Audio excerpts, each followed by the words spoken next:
when I was a philosophy major myself, when I was an undergraduate in college, I received all kinds of flack from my Christian friends who thought it was a leap into godlessness to busy my mind with godless philosophy.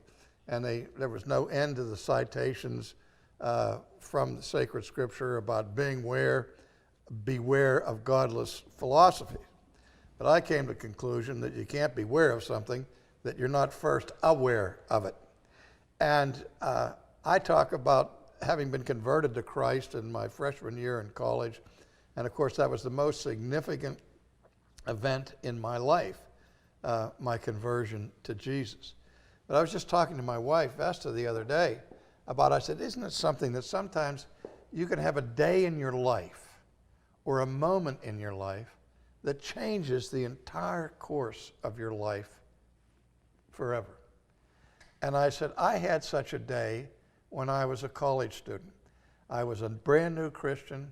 I had to take introduction to philosophy as a requirement to satisfy social studies and so on. I was completely disinterested in it.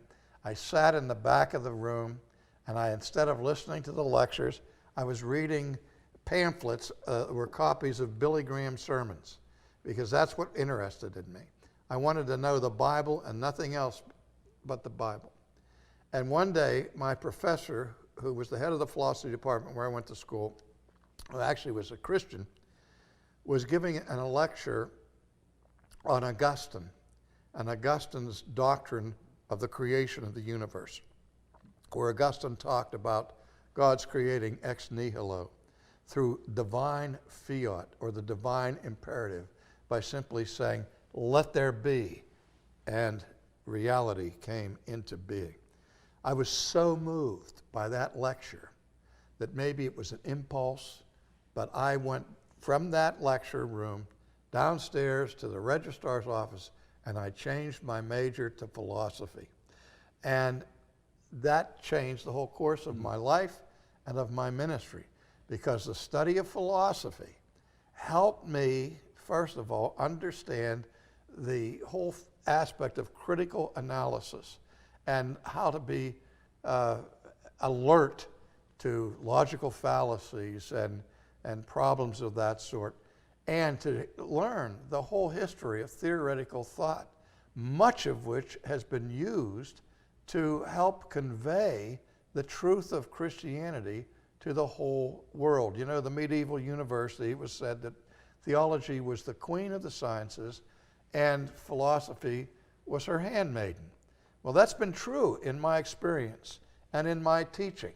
I've been very blessed to have been able to have that background in philosophy to help me understand so much of what is involved in theological reflection.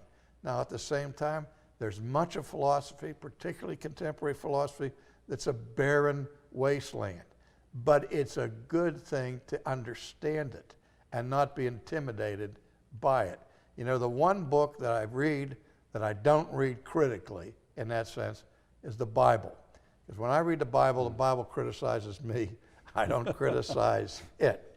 But when I run into all kinds of apparent theologies and like liberal theology, I immediately see the philosophical assumptions and presuppositions that undergird and have prompted these deviations from historic Orthodox Christianity. So it's been a very great blessing for me to have had that background in philosophy. So I commend you for it.